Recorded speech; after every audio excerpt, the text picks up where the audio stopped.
Yeah, so welcome everyone who is also reviewing the recording later. Today in our TEC ONE community meeting, which is a close community of solopreneurs, we have Alexander Velitchko, who is an expert in SEO and SEO marketing and SEO tech and everything what is around SEO. And this is also important for solopreneurs, of course. Even if we don't have a web page, but maybe we will have, or some of you will have a web page too. But with or without web page, SEO is always a topic. Also on social media, SEO is a topic everywhere. SEO is a topic today, and also for solopreneurs. And so we're happy that Alexander is here today and tells us his experience and his expertise. So yeah, please, Alexander, go ahead and let us know your insights, and then later on we want to have a discussion, a Q&A. Yes. Thank you so much, Werner, for that fine intro. So, basic overview of today, there are going to be two components to this discussion. Number one is the technical aspect of SEO, and number two is the ROI business aspect. Whichever of these you'd like to learn more of, listen in and stay tuned and please do stay to the end, because I'm going to have a free gift for you that you can use to increase your exposure to your future customers, like real, actual exposure. A few bits about myself. I've been on computers since I was 2 years old. I was a homeschooled child. I launched and grew my own YouTube music channel from scratch. I've been into computer programming since I was 8 years old. And since 2016, my dad and I have been together investing into business events and masterminds. And that's how I got into search engine optimization profession. And I was learning it unintentionally through my YouTube endeavors. Cool, right? So let's dive right into the state of the union when it comes to SEO. You see, a lot of people trust Google, but do you really trust big tech? Because Google can't even trust itself with its own secrets. They were keeping their own ranking factors a secret for a long time, but I knew, and most people knew, at some point the cat was about to be out of the bag. Think about that. Google just had a massive API leak of their a lot of their internal documents earlier this year, and it exposed what many people speculated and what a select few people knew to be true about search engine optimization for years. Another reason to question Google and their SEO advice. Google Search Console, which is the official tool for measuring search results, is more than 80 hours behind in reporting. That's more than 3 days of data. And I've also seen it miss out on 2 days of data for certain websites. Now, Bing Webmaster Tools is a lot better in that respect. It's not as behind in terms of data. Why am I talking about this? Why does this matter? Because I suspect that this delay happened because Google deleted their entire database of Universal Analytics. That's almost 30 years worth of website data. They were announcing it for months, and they kept their promise. It literally just happened on the 1st of July. Why does this matter? Because you got to have analytics in order to understand how people are interacting with your website and what are they doing. Wouldn't you want to know what channels are generating the most ROI? Wouldn't you want to know what your SEO is actually doing for you? Wouldn't you want to determine what's working from what's not? That is the whole point of what I'm going to talk to you about. And those are some of the basics of SEO. Now, when it comes to the different ways to rank, just like there are many ways to skin a cat and 50 ways to leave your lover, right? Song by Paul Simon. There are several different ways to rank with SEO, and hence use search engine optimization to get leads that turn into your paying customers. I've ranked pages with on-page only and off-page SEO only, and a combination of both. On-page SEO being exclusively the content that's on your website. think about that I've ranked orphan pages with literally no other references or links going to it on the page. And I'm going to, on the site, I'm going to go over that in a moment. Orphan meaning that it sits alone with no other references to it on the website. I'm going to quickly showcase this example.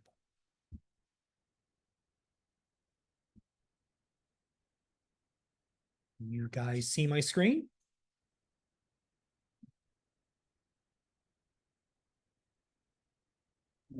Yes, we can see. Excellent, excellent. Works. I'm going to take a quick zoom in here. Within 12 weeks by January 2019, I ranked this page #1 with just on-page SEO. And guess what it consists of? Check this out. Latin text, lorem ipsum. Whoop, there's a Kitchener real estate. There's a Kitchener real estate lawyers near me, Kitchener lawyer. This goes to show that Google can't read. This page consists of dummy Latin text, known as lorem ipsum, with keywords strategically inserted throughout the page. And in 2019, it ranked #1, where it stayed until the end of the year when we had to de-rank it because lawyers were complaining to us they don't have a sense of humor. So if you think you have to have good content and you'll rank, then that proves those people dead wrong. Now, on the other hand, we've had a law firm that we've ranked with only off-page, and that took 5 months. We've ranked that lawyer above the United States Patent and Trademark Office, the authority that people go to when registering patents and trademarks, on page 1 searches for competitive keywords. And that law firm, they were very happy. They were getting leads left and right. The guy even told me 3 times in a row on a meeting, wow, we're ranking above the USPTO? My mind is blown. So we've done it all the ways. We've done it with on-page only, we've ranked orphan pages, and we've ranked pages with backlinks only. So all of these are possible. It's even possible to rank with schema, which for those of you who don't know, is machine code. Why would you ask? So that I have different ways, I could brag about. And in the case of schema, there are these people who are saying that you can't do on-page SEO without keyword stuffing or ruining the text, or you can definitely still rank it while preserving all the conversion marketing and copywriting that you have on the page that brings those customers in. Okay? So on-page is basically what zones you have your keywords in,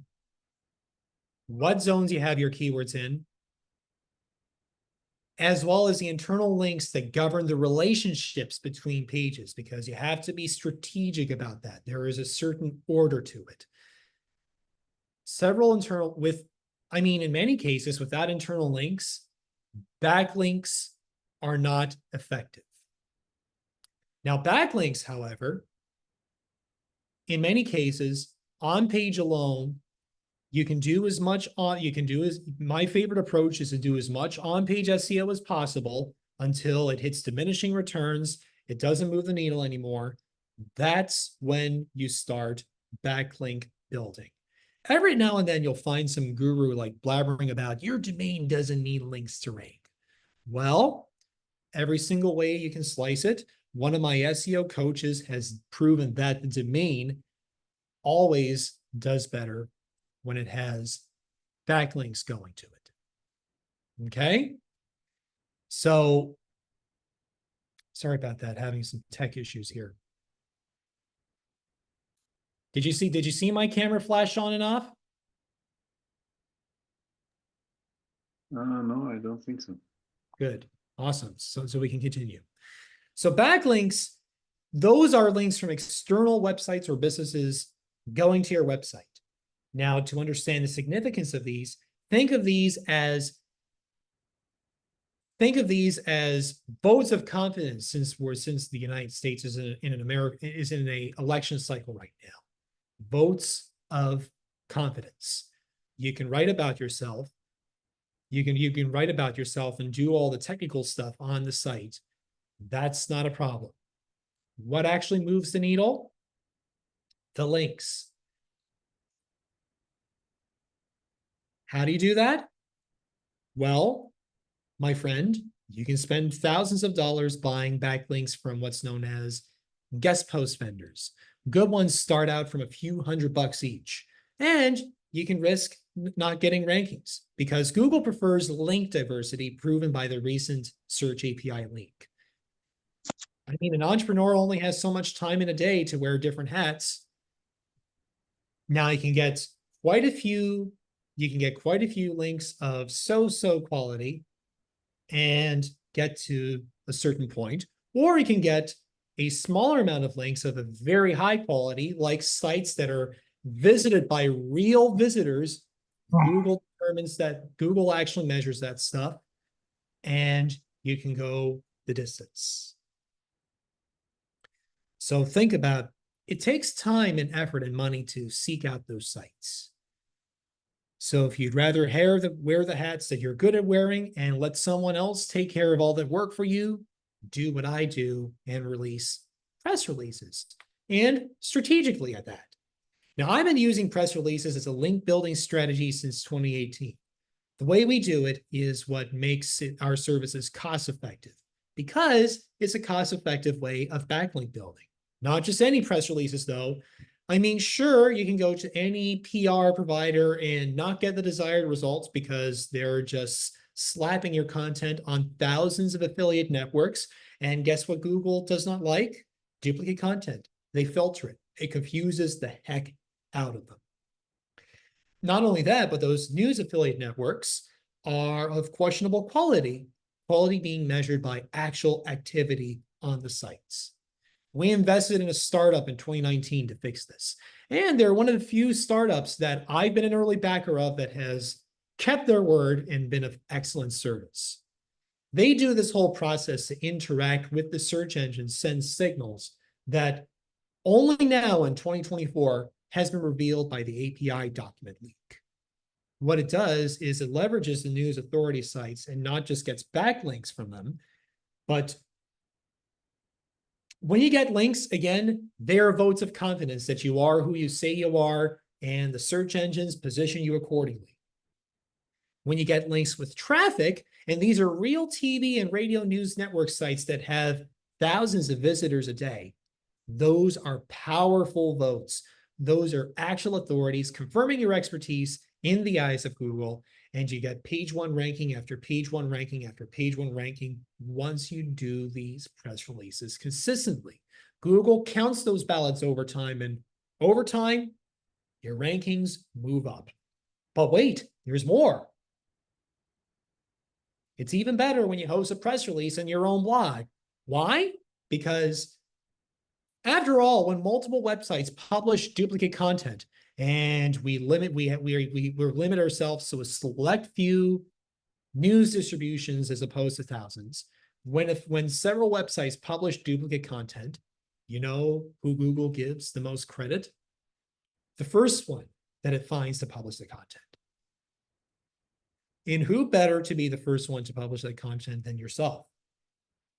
If you become that one who is the first one to get credit, then you'll be rewarded accordingly in rankings and priority in the search engines. But wait, there's even more. Have a media room for your press releases. Those give additional SEO benefits. Now, to spare you the technical details, these have things like company contact information, social media, schema, machine code that I was talking about earlier that is not visible to users but is visible to bots. All the elements in place that tell the search engines and your customers that you matter. That's even better than just hosting blog posts on your website. But again, who has the time to program all that? Find someone to do a media room for you. But wait, there's still more. If you're using a big provider like PR Newswire, yeah, they offer the service of media rooms, but they cost, guess what they cost? $18,000 a year. Plus a setup fee of $6,000. And that's before the cost of buying actual press releases. $18,000? Would you want to sell your kidneys for that? I sure wouldn't.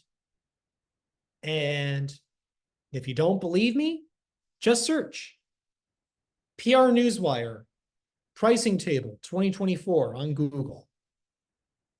I'm quoting those actual costs from this year's pricing table. $18,000 per year, plus a setup fee of $6,000. We do it at only a fraction of that cost, not even 1/50th of that. And we release press releases monthly. We do it at a rate that small businesses can manage.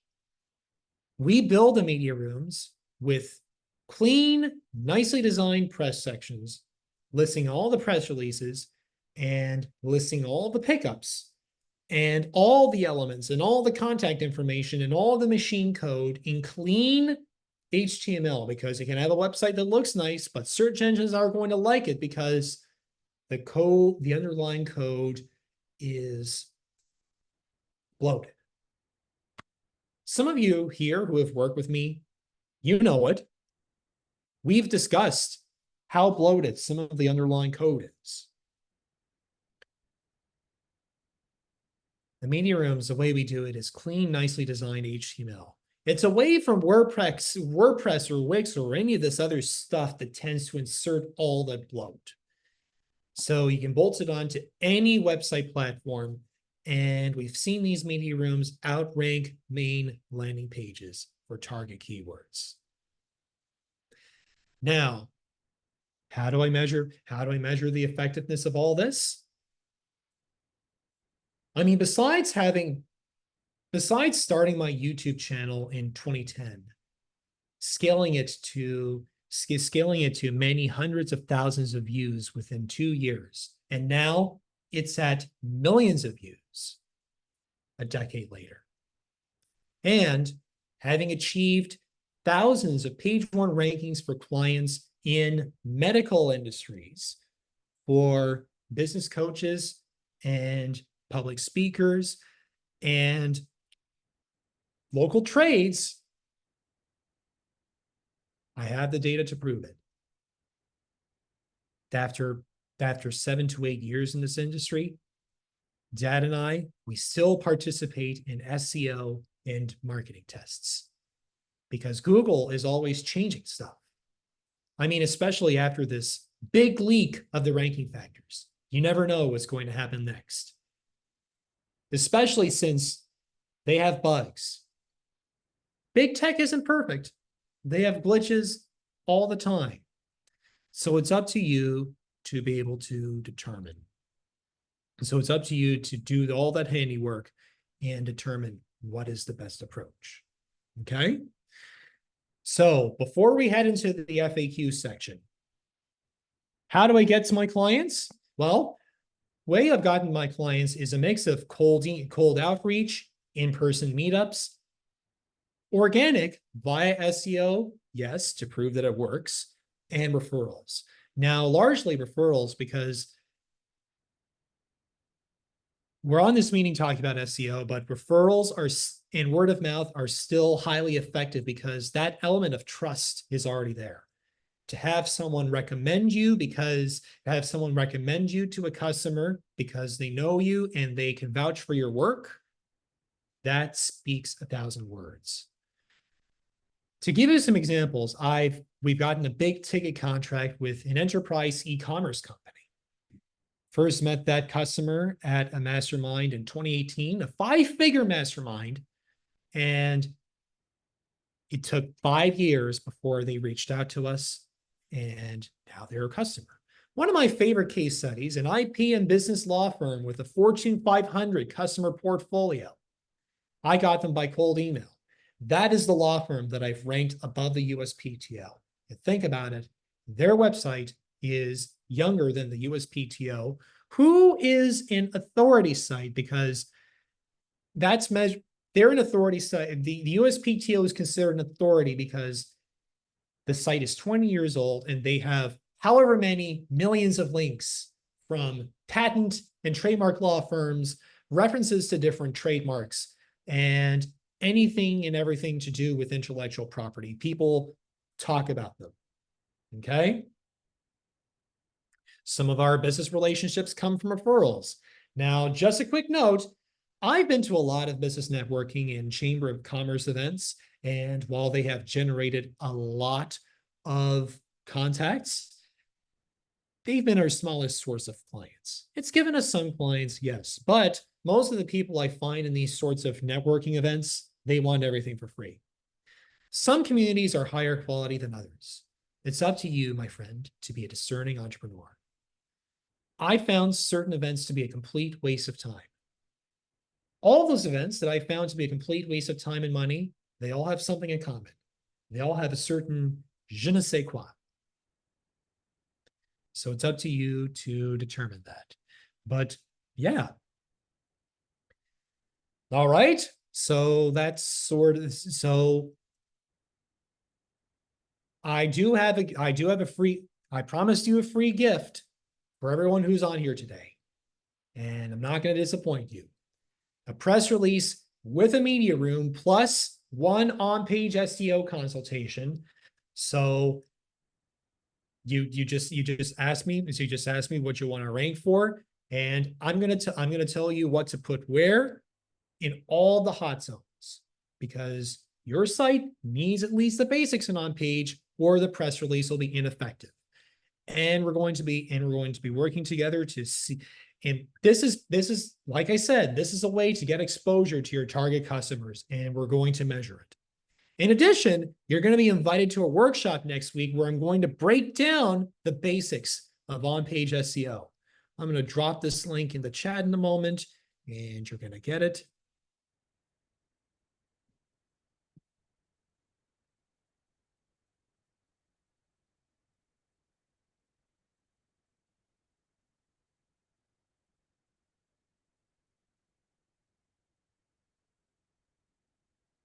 All right.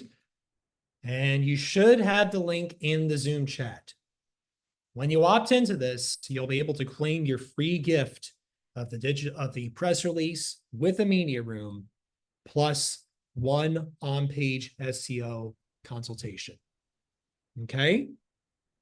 This is enough to get you started and to be able to see the potential and the results of what can be achieved in terms of rankings. And then after that, we can measure and see what we do next. Again, one press release. That's what I'm able to give away. And if you'd like to talk to me about getting SEO done for you, once you reach out to me through this form, I can help you with either totally done for you service or done with you consultation approach. So if you're interested in that, just ask me. All right. Well, Werner, any questions? And let's chat. What questions you got for me? Yeah, thank you very much.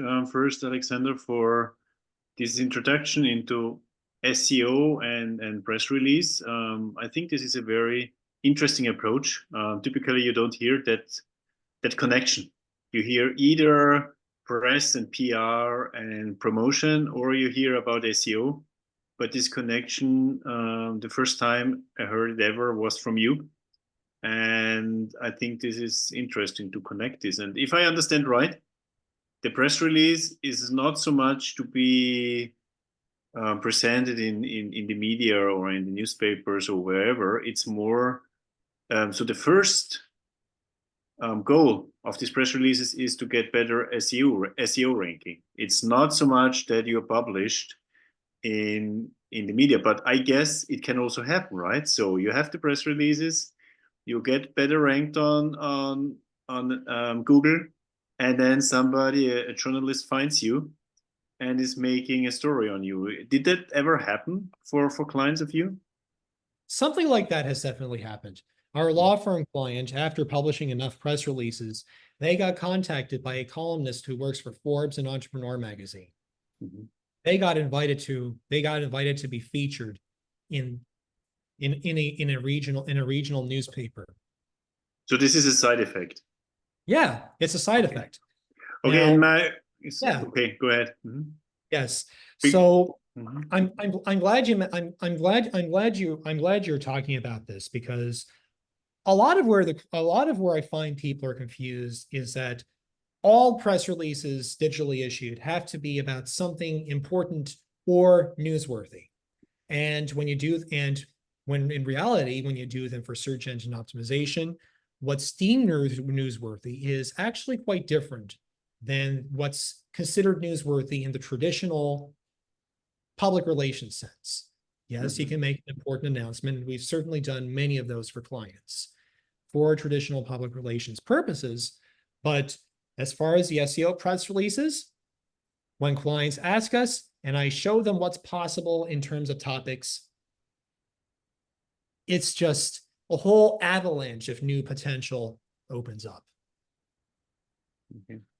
And my next question would be, um, I think press and PR and maybe also SEO works in one way in the US, but maybe in another way on an international basis, or is it the same? So, as far as I understand, you worked a lot with US firms or US startups, but what is the difference or what is in common for international companies like in Europe or solopreneurs? I mean, we are mainly solopreneurs.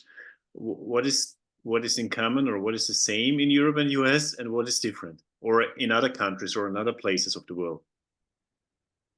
Great question. Thank you, Werner, for asking.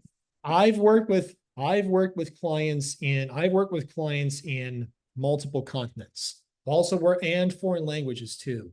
I've Okay. worked with clients in Mexico and in Australia, for example. The search engines geographically are different. The content is personalized to that region, and Mhm. Canada too, because that's where I originate from, even though I have my firm here in the United States. So those search engines are definitely different. What I can say is that the searches in the United States are the most competitive because it is the most competitive market in the world.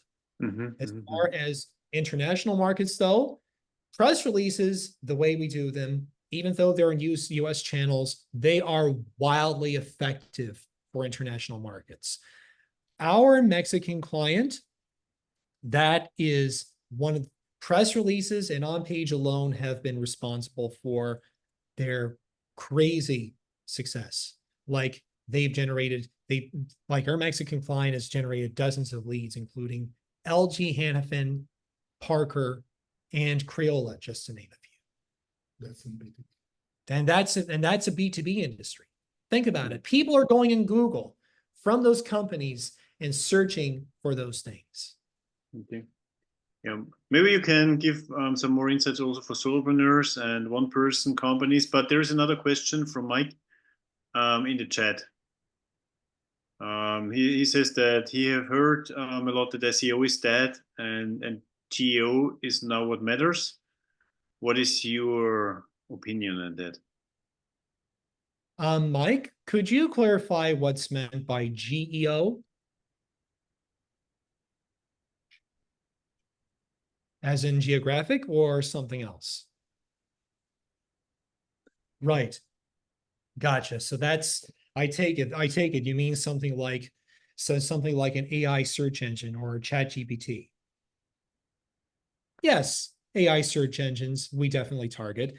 As far as search engine optimization itself, I mean, if you look back at history, if you look back at history, people have been saying that for 20 freaking years straight.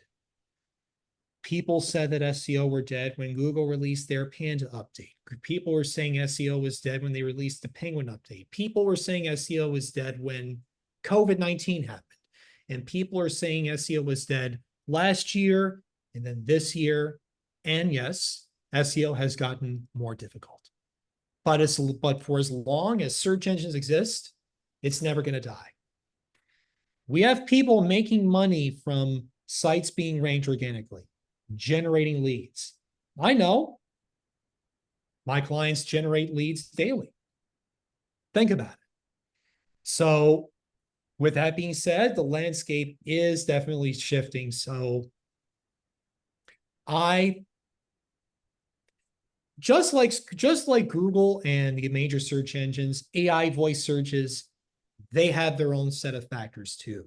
And once you've cracked that formula, you know how to get it in there. Just to give you guys a reference,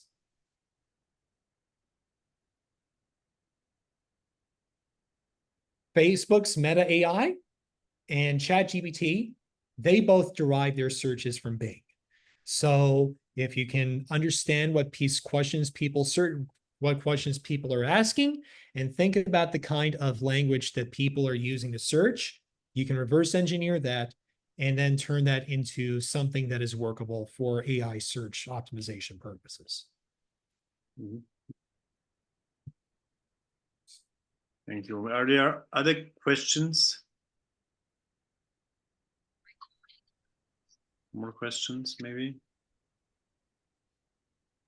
No. From my side, my question is as a solopreneur. I discussed it again with some other coaches and consultants, solopreneurs in the last days, and we often have, at least at the beginning, we have the experience we don't get clients from organic search, from web pages we get the clients. I mean, the web page is necessary because people, they find us on LinkedIn or find us on Instagram or wherever, or word of mouth.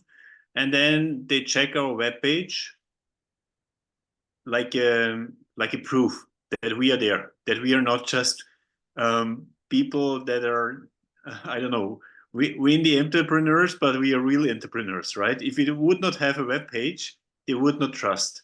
So yeah, it's the final check for trust. But typically, and again, I had it yesterday with a business consultant.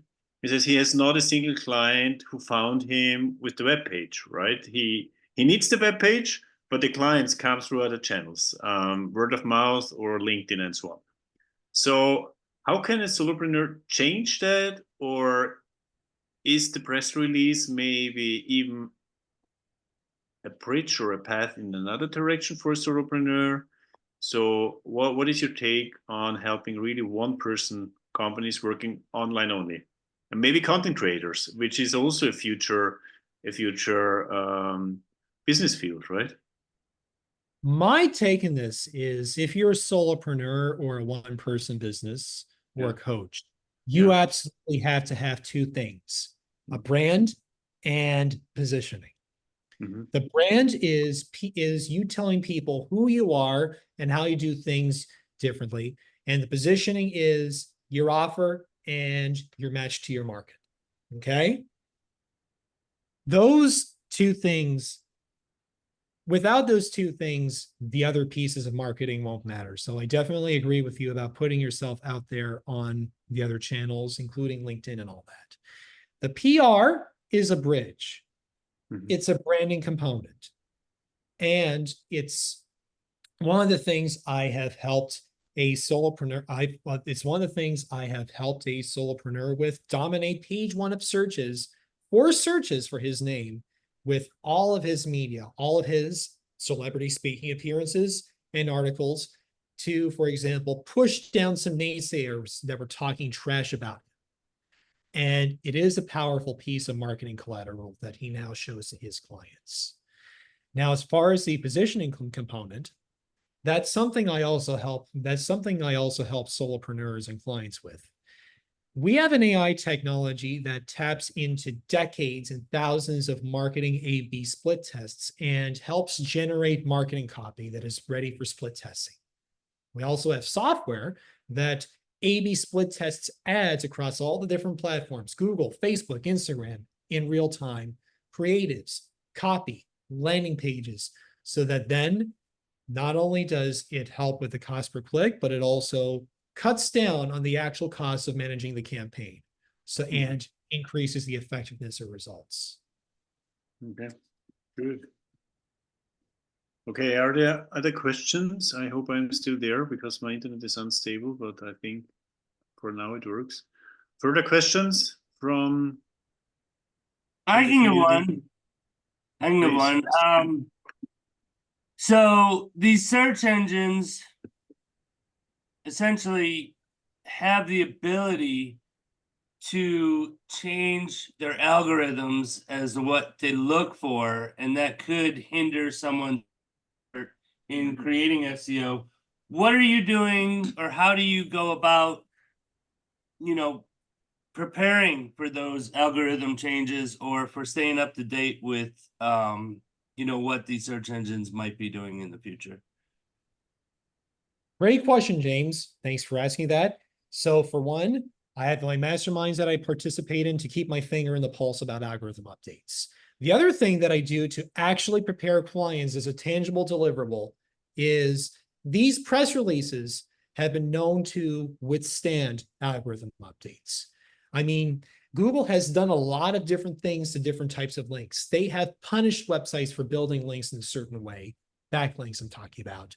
But the press releases are the one thing that have stay consistent and stable. And for at least 5 or 6 years, to my memory, Google rolls out an algorithm update during the holiday Christmas shopping season where local businesses get demoted, deprioritized temporarily in favor of the big box retailers. Why do you think they would do that? To generate more ad revenue. Press releases are the one thing that withstand organically during those temporary demotions during the holiday seasons, which Google shuts off. But think about how a temporary loss in rankings, if you depend on organic search for your revenue, think about what that could mean in terms of a blow in revenue for your business. Thank you. Thank you. And in addition, testing, when you're constantly testing different approaches to what works in SEO and you have the data to prove that, that's what helps. That's how I'm able to help clients stay ahead of algorithm updates. Okay. Thank you. Further questions now. Kaz is entering. He has to listen to the review on YouTube, but maybe he has still a question, even if he didn't get the full story. Kaz, hello, welcome. Hi, sorry I'm late. No problem. We recorded everything. We will put it on YouTube and many other. Today we made some exception and put it on YouTube to tell the people that we have good content on TEC ONE. But we are right in the topic what you also raised in our chat about promoting each other and helping each other, because I wanted to ask one question also to Alexander, because you raised the topic of communities and events and time waste. And of course, all of us have experienced that. There are communities out there and we waste a lot of time and we need some time to find out. And then we go back and we draw back from these communities. But on the other hand, we also know that communities are really important, because people like Alex Ramosi and so on, they invest a lot in communities, community building, community business, and so on. So we know it can be a lot of time waste, and on the other hand, it's a big opportunity. So what is your opinion? What kind of communities, what kind of events help the most in terms of what you said, branding and positioning, also related to SEO, but maybe not only? But what do you see? What are the successful communities, or what kind of communities we should look into, and which kind of communities we should stay away from them because they're really only time based? What is your experience in that? I can certainly tell you something about what kind of communities to stay away from. And it's definitely those where people don't have money to invest. Mm-hmm. Sometimes it's a bit difficult to tell, but I've been to places where the host brags about these people making 6 figures and 7 figures a year, when in reality, they don't have anything on the table. So when you talk to those people, you find out quickly that very few or nobody has skin in the game. Now, on the other hand, communities, I've been to business networking events, like I said, in Chamber of Commerce events. And the thing I recommend you look for is people with business experience. People who, for example, are in trades or who have a wealth of experience building companies, and they have a startup or they have a company that is already generating revenue or even in profit. There are certain signs that, to spare you the details, can tell you that the kind of members in this community have skin in the game and are worth talking to and having conversations with. So that's a little bit of a rundown. Okay. So it means experience in the community, business experience, or money, or in the best case, both. Yes. Okay. Yeah. Yeah, I mean, community building and communities are really great, and also in the Web3 space. And I mean, there's a lot in this, and I think there's also a lot of investment into the future. I guess Alex Hormozi and all these guys are not investing for today's purpose. They're investing into the future because they see this business will grow. Maybe not yet, but it will grow. And of course, there will be a lot of communities. They will disappear again. I mean, it's like in the .com bubble and in all the other bubbles we had after that. Also AI, right? Some tools will diminish and some tools will succeed, and the same will be with communities. Yeah. You mentioned Alex Hormozi, and one of the things that really stood out to me when he launched the $100 million leads book last year is how people were actually coming out and saying that they were implementing what is being taught in the book. Mm-hmm. Now, that is the biggest measure. That is the biggest measure of someone who's got skin in the game. Now, if you got people who are transparent on social media, they're being super authentic, they're talking about implementing what works for them, those are people who are worth spending your time with. Onyx Singhal, too. He just launched a book. He was sued by the FTC, and he didn't complain about it. You know what he did? He turned it into an entire business to educate entrepreneurs on how to market compliantly so that you can avoid or reduce your chances of getting sued by the Federal Trade Commission. Because if you're doing business in the United States, even if you're on a small level, people are going to be watching you. And there are subtle hints, subtle pieces to your marketing language that you should be adjusting in order to market compliantly. He's built that entire community of entrepreneurs who are doing that. And it's sparked a whole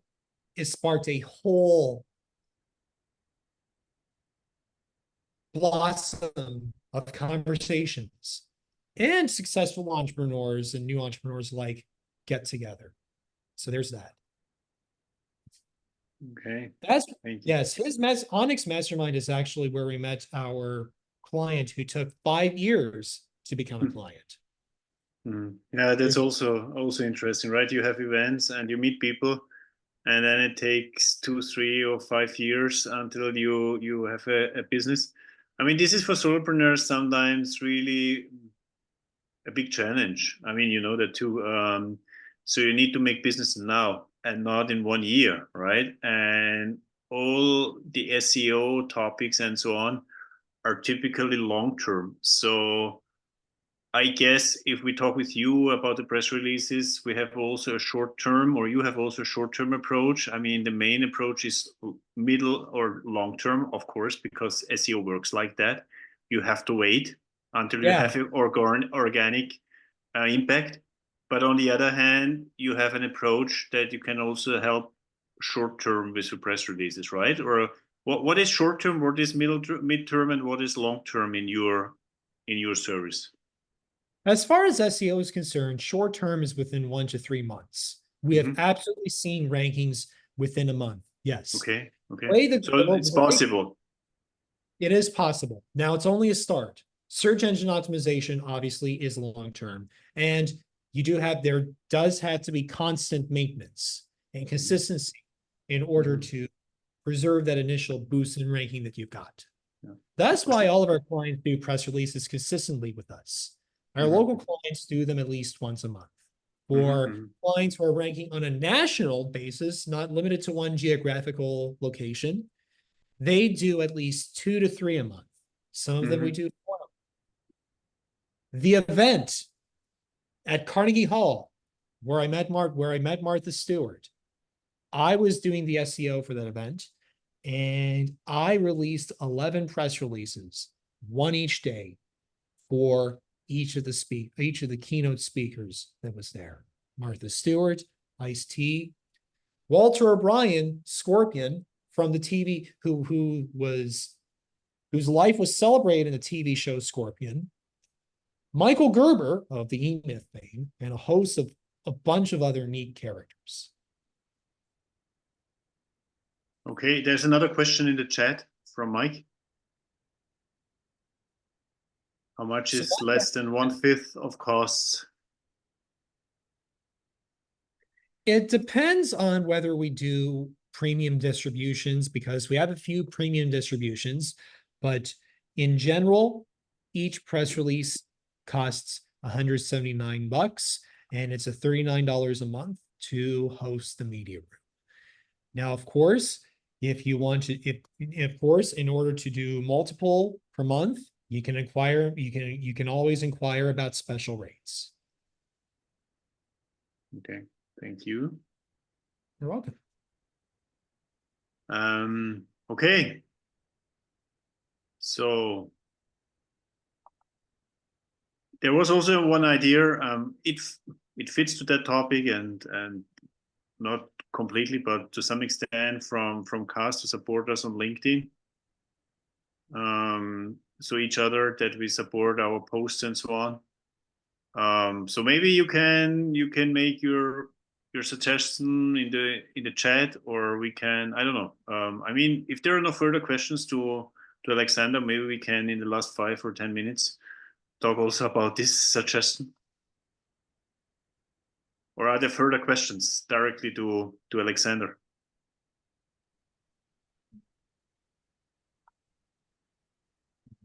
I think no more. Maybe I stop the recording now.